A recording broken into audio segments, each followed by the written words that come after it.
Південна Корея закручує експортні гайки Росії та Білорусі. А саме планує посилити експортний контроль щодо Росії та Білорусі. Йдеться про товари, які потенційно можуть бути використані у військових цілях. Ось так от.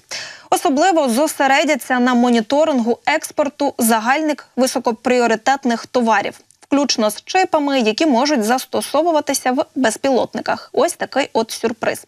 Крім того, Південна Корея докладе зусиль для інформування експортерів про оновлений список контрольованих товарів, щоб запобігти несанкціонованому експорту, спричиненому необізнаністю. Я нагадаю, що напередодні уряд цієї країни вже заявляв, що розслідує діяльність південно-корейської компанії, на яку Сполучені Штати Америки наклали санкції через її ймовірні зв'язки з Росією. А минулого тижня Південна Корея додала 682 товари, що мають фактичне або потенційне військове використання, до списку тих товарів, які заборонені до експорту як Росії, так і Білорусі.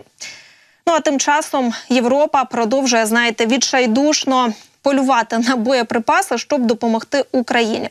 І так як Німеччина щодня шукає зараз джерела снарядів для України, то виявилося, що запаси такі ці можуть знайти. І знаєте де? А в країнах Африки, Азії, Балкан та інших частин світу. Зокрема, влада Німеччини таємно обговорює угоду з Індією про постачання боєприпасів Україні. Про це пише Der Spiegel.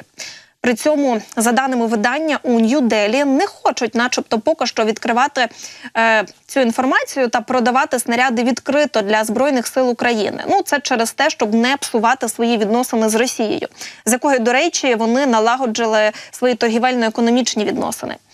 Я, до речі, нагадаю, що арсенал Індії включає сотні тисяч артилерійських снарядів. Тому, власне, Берлін і веде зараз ось ці, негласні перемовини із керівництвом азіатської країни через посередників. Не виключено, що Німеччина може укласти аналогічні угоди із іншими арабськими країнами, бо деякі з них також мають великі запаси боєприпасів. Крім того, Крістіан Фрейдінг також зазначив, що Берлін нині шукає нові джерела на придбання снарядів.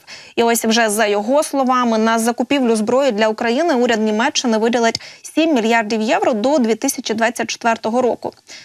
І знаєте, тим часом щойно стало відомо, що канцлер Німеччини Олаф Шольц, він чомусь таки вирішив виступити проти того, щоб передати Україні ракети «Таурус». Ось таку інформацію маємо. Дивно дійсно бачити зараз ось такі новини, повідомляючи, що Німеччина намагається зараз якось там знаходити боєприпаси для України і все ж таки хоче нам допомагати, а потім маємо ось це.